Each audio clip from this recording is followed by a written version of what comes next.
Ici Europe 16h-18h sur Europe 1. Stéphane Bern et Mathieu Noël. 1. Historiquement vôtre. Tous les jours des 16h, historiquement vôtre, vous raconte l'histoire sans se la raconter. Elle nous raconte des histoires en prenant toujours son pied. C'est Clémentine Portier-Kaltenbach. Aujourd'hui, Clémentine, vous prenez surtout le leur, avec ces histoires de pieds qui ont marqué l'histoire.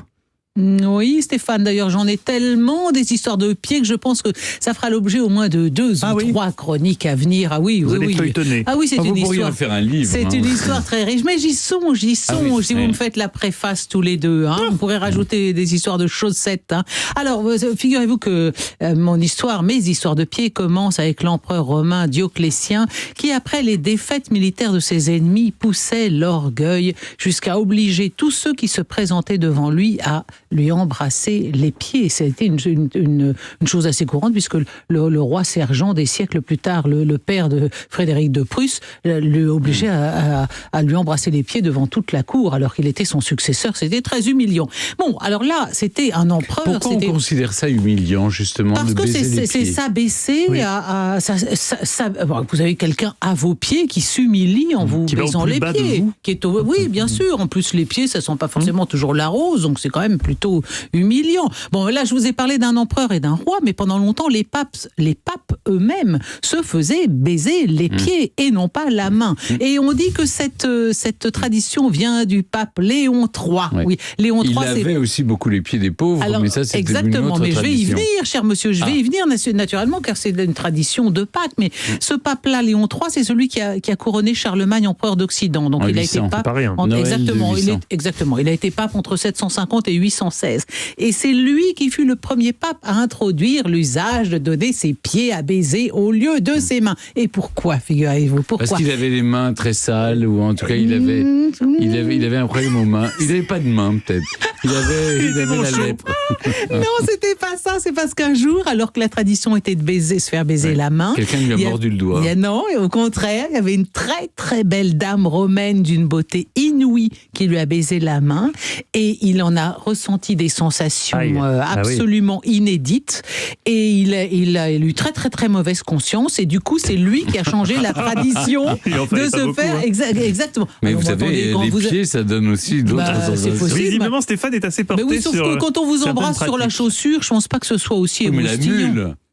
La mule, se faire baiser la mule, vous croyez que c'est érotique? Bon, en tout cas, ce baiser respectueux sur le pied du pape, on l'appelle le baise-pied ou le baisement. Le baisement, c'est un terme qui ne s'emploie guère que pour désigner cette cérémonie où l'on baise les pieds du pape. Et récemment, en 2019, le pape François a fait couler beaucoup d'encre lors d'une rencontre à Rome en embrassant les pieds du président sud-soudanais Salva Kiir et du chef rebelle Riek Machar, 2 ennemis qui étaient appelés à gouverner ensemble. Le but, c'était de les encourager à faire la paix. Donc le pape s'est mis plus bas que terre en embrassant les pieds du premier. Il se relève à grand-peine parce que c'est un vieux monsieur, et il refait la même chose avec le second. Il y a quand même eu 400 000 morts dans la guerre civile, donc ça valait le coup d'essayer de tenter la médiation du pape. Autre pratique ancienne, vous la mentionniez, Stéphane, le lavement des pieds. Lavement des pieds appelé indifféremment podopnésie en grec, des mots pieds et laver, et en latin, on retiendra le latin pour nous, ça sera plus simple, pédilavium. Oui. Pédiluve. C'est exactement, quand vous laverez les pieds, fait pratiquer le pédilavium. Eh bien, ce rituel est accompli en mémoire du lavement des pieds des apôtres par Jésus-Christ avant le repas de la Seine et la Passion. Le pédilavium, lavement des pieds, c'est la tradition du jeudi saint, c'est le jeudi qui précède Pâques. Et les papes lavent toujours les pieds de réfugiés, de pauvres, etc. Pour rappeler quoi, messieurs, je vous le dis, que le Christ n'est pas venu parmi nous pour être servi, mais pour servir. Ainsi, les rois de France aussi lavaient les pieds le jeudi saint, comme Saint Louis. Et la reine d'Angleterre, elle lave les pieds aussi. À la place de laver les pieds, parce que elle a 96 ans bientôt, elle donne ce qu'on appelle le Maundy Thursday. Elle donne une pièce à un certain nombre de pauvres. Parce que je crois qu'on le faisait aussi comme quand on soignait les écrouelles, on donnait aussi une pièce. Alors là, Saint-Louis, lui, il avait les pieds de 13 pauvres, et un jour, un de ces malheureux, ne sachant pas du tout à qui il s'adresse, se plaint d'avoir les pieds mal lavés. Il demande au laveur de recommencer en ayant soin bien, surtout de bien nettoyer entre les doigts de pied. Et le roi... Oui, c'est là où les champignons se mettent. Exactement. Et ben le roi n'a pas bronché, il s'est remis aussitôt à genoux et il a exaucé le désir du mendiant. C'est pas beau, C'est ça, pas beau, ouais. Saint-Louis. Donc cette tradition est toujours respectée. Vous voyez ce que disait Stéphane, la reine d'Angleterre, elle donne une pièce. Alors d'autres histoires de pieds.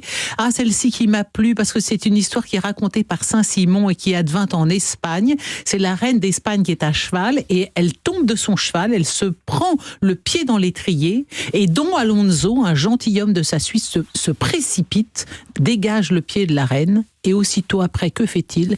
Il remonte à cheval et il galope jusqu'au premier couvent qu'il peut trouver pour y demander asile. Pourquoi donc ? Parce que c'était sacré, le pied de la reine. Exactement. Sous Ferdinand V, toucher au pied de la reine est un crime passible de la peine de mort. Belle histoire racontée par Saint-Simon. Belle autre histoire aussi pittoresque. Youssouf Pacha au pouvoir en 1790, grand vizir, très intransigeant avec tout ce qui concerne les impôts. On lui amène un marchand qui a vendu des marchandises trop chères. Vous savez ce qu'il lui a fait ? Il lui a fait ferrer les pieds comme un cheval. Un fer à cheval avec des clous, là, passé au fer rouge. Et puis il l'a obligé à marcher. Oui, mais enfin, c'est pour Stéphane. C'est pour Stéphane qui aime le supplice de la roue. Je me suis dit que ça allait nous changer. Ça doit je faire pense du que bien. si on vous ferre les deux pieds, ça fait très mal. Donc écoutez, oui, alors j'en reviens à cette histoire de prendre son pied. Est-ce que vous vous souvenez d'où ça vient cette expression ? Rappelez-le nous. Bon, je vous le rappelle, cette fois, je crois que ça nous rentrera tous bien dans la tête. C'est prendre son pied, ça remonte au XVIe siècle. C'est l'époque à laquelle les corsaires partageaient leur butin en 3 parties, l'armateur, l'équipage et le roi. Ah oui, et ces d'accord. 3 parts étaient calculées selon le En pied, nombre voilà. de canons, d'hommes et la longueur du navire exprimée en pieds, d'où l'expression de prendre son pied pour toucher sa part. Alors, je vous le dis, j'ai encore beaucoup d'histoires de pieds, notamment l'histoire des pieds bandés des Chinois, c'est absolument passionnant. Je vous raconterai ça une autre fois. Mais là, pour l'heure, je vais conclure avec une belle citation sur les pieds. Voilà l'homme tout entier qui s'en prend à sa chaussure, alors que c'est son pied le coupable. Merci C'est de qui ? Clémentine. Sénèque ? Oui, sans doute. On ne sait pas, oui, certainement. Ou Schopenhauer, probablement. Merci beaucoup, Clémentine. Vous restez avec nous pour le quiz dans un instant. 16h-18h sur Europe 1. Historiquement vôtre.